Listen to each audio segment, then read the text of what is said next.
بسم اللہ الرحمن الرحیم۔ السلام علیکم۔ امیر المومنین حضرت عمر فاروق رضی اللہ تعالیٰ عنہ کی عدالت عالیہ میں ایک مقدمہ پیش ہوا۔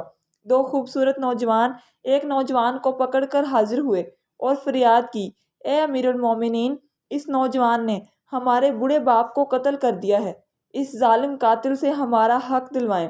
آپ نے مقدمہ سننے کے بعد ملزم کی طرف دیکھا اور دریافت کیا کہ تو اپنی صفائی میں کیا کہتا ہے؟ ملزم نے عرض کی، ہاں امیر المومنین، جرم واقعی مجھ سے ہوا ہے۔ میں نے زور سے ایک پتھر اسے مارا تھا جس سے وہ ہلاک ہو گیا تھا۔ فاروق اعظم نے فرمایا، کیا تو اپنے جرم کا اقرار کرتا ہے؟ ملزم، ہاں امیر المومنین، یہ جرم واقعی مجھ سے صادر ہوا ہے۔ آپ نے فرمایا، پھر تم پر قصاص لازم ہو گیا اور اس کے عوض تمہیں قتل کیا جائے گا۔ ملزم نے جواب دیا، آقا، مجھے آپ کے حکم اور شریعت مطہرہ کے فتوے سے انکار نہیں، البتہ میں ایک گزارش کرنا چاہتا ہوں۔ ارشاد ہوا، بیان کر دو۔ عرض کی، 3 دن کی مہلت چاہتا ہوں، 3 دن بعد حاضر ہو جاؤں گا۔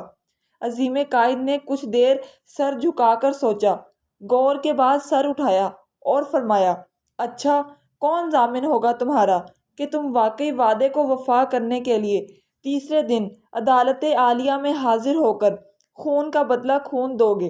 عمر فاروق کے اس ارشاد پر اس نوجوان نے پر امید نظروں سے حاضرین مجلس کا جائزہ لینے کے بعد حضرت ابو ذر غفاری کے پر نور چہرے پر نگاہیں گاڑتے ہوئے اشارہ کر کے کہا، یہ میری ضمانت دیں گے۔ خلیفۃ الرسول نے ان سے دریافت کیا تو انہوں نے کہا، بے شک میں ضمانت دیتا ہوں کہ نوجوان 3 دن بعد تکمیل قصاص کے لیے عدالت میں حاضر ہو جائے گا۔ اس ضمانت کے بعد ملزم کو چھوڑ دیا گیا۔ 2 دن گزر گئے اور تیسرا دن آ گیا۔ جلیل القدر صحابہ اور مشیران خلافت دربار میں جمع ہوئے۔ دونوں مدعی بھی آ گئے، حضرت ابو ذر غفاری بھی آ گئے اور ملزم کا بے قراری سے انتظار ہونے لگا۔ جوں جوں وقت گزرتا جا رہا تھا، صحابہ کرام کا اضطراب بڑھتا جا رہا تھا۔ ملزم ابھی تک نہیں پہنچا تھا اور وقت قریب آ رہا تھا اور صحابہ ابو ذر غفاری کی نسبت پریشان ہونے لگے۔ 1-2 مرتبہ مدعیوں نے دریافت کیا، مگر انہوں نے ہر مرتبہ یہی جواب دیا کہ اگر 3 یوم گزر گئے اور ملزم نہ آیا تو میں اپنی ضمانت پوری کروں گا، پریشانی کی کوئی بات نہیں۔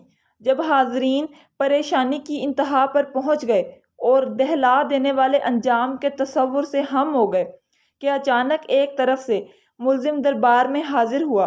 اس کا جسم پسینے سے شرابور تھا، چہرے پر گرد جمی ہوئی تھی، مسلسل بھاگنے سے اس کی سانس پھول گئی تھی۔ اس نے آتے ہی سلام کیا اور عرض کی، اللہ تعالیٰ کا جو حکم ہے بجا لایا جائے۔ آپ رضی اللہ تعالیٰ عنہ کے دریافت کرنے پر ملزم نے بتایا کہ میں ایک امانت والے کے سپرد کرنے گیا تھا۔ واقعہ یوں ہے کہ میرا ایک چھوٹا بھائی ہے، والد فوت ہو گیا۔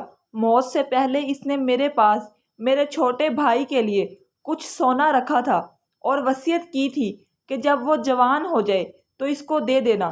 میں وہ سونا ایک جگہ رکھ آیا تھا جس کا مجھے ہی علم تھا، اس لیے میں وہ سونا اس کو دے آیا ہوں۔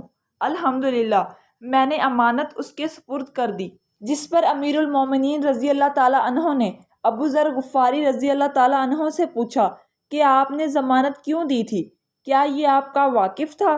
انہوں نے کہا کہ میرا اس سے کوئی تعلق نہ تھا، صرف یہ بات تھی کہ جب اس نے پر امید نگاہوں سے میری طرف دیکھا تو مجھے خیال آیا کہ اگر بھرے مجمع میں بھی میں اس کی ضمانت نہ دوں تو کل قیامت کے دن رب العزت کے سامنے شرمندہ ہونا پڑے گا کہ اتنے آدمیوں میں سے بھی کوئی بھی اس کا ضامن نہ بن سکا، اس لیے میں نے اس کی ضمانت دی، حالانکہ میں اسے بالکل نہ جانتا تھا اور نہ مجھے یہ معلوم تھا کہ یہ کہاں رہتا ہے۔